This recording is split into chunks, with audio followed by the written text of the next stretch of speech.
जैसलमेर प्राचीन काल से ही व्यापार का केंद्र रहा है।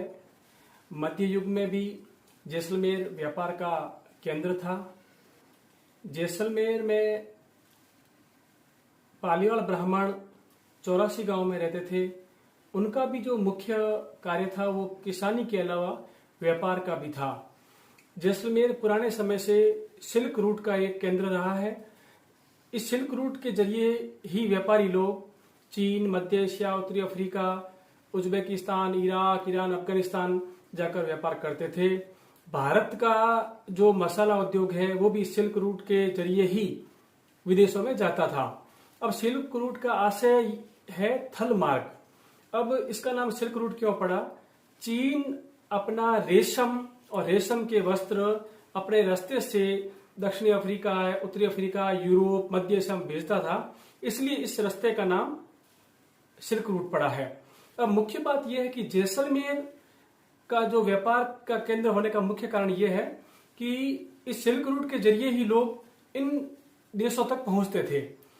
और जैसलमेर के लोगों को भी इसी का फायदा था कि जैसलमेर में जो मध्य काल में, प्राचीन काल में यहाँ के व्यापारी लोग भी इन देशों में व्यापार करते थे और अच्छे खासे भी संपन्न लोग थे और जैसलमेर भी समृद्धि के मुकाम पर था। आप कल्पना कीजिए कि आज जो लोग जैसलमेर की जो सुप्रसिद्ध हवेलियां हैं, नथमल की हवेली, पटवा हवेली, आप बाजार में जाएं तो आपको पुराने मोहल्लों में बड़ी बड़ी हवेलियां मिलेगी।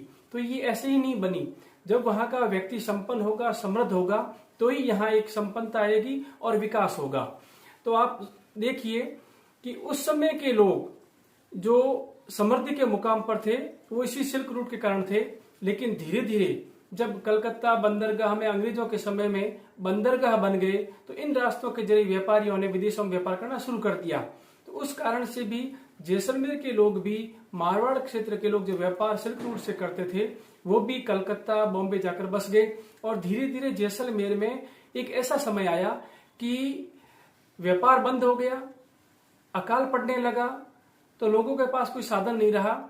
और कुछ समय, मतलब आप मान लीजिए 200 साल तक, 200-250 साल तक लोगों में एक व्यापार का कोई कारण नहीं रहा। व्यापार के दृष्टिकोण से वो संपन्न हो सके स्थिरता आ गई थी और धीरे धीरे कुछ इलाकों में गरीबी फैल गई थी। लेकिन आज जैसलमेर वापस समृद्धि और संपन्नता के मुकाम पर है। आजादी के बाद से आप देख लीजिए कि 1977-80 के अंदर धीरे धीरे जैसलमेर में पर्यटक आने के शुरू हुए और जैसलमेर को एक नई दिशा मिली व्यापार की। और पर्यटन के माध्यम से जैसलमेर के लोगों ने अपने व्यापार को बढ़ाया और उसी से यहाँ की समृद्धि आई। धीरे धीरे जैसे जैसलमेर का जो पत्थर उद्योग है वो भी बढ़ने लगा। जैसलमेर में अभी पिछले 10 सालों में पवन चक्कियां आई।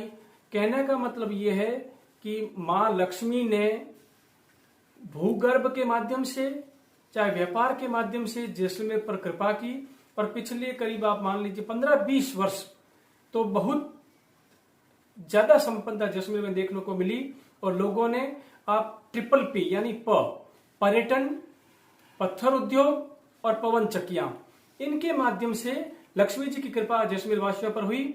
आज जैसलमेर विश्व विख्यात हो चुका है अपने पत्थर उद्योग के कारण, पर्यटन के कारण और पवन चक्कियों के कारण।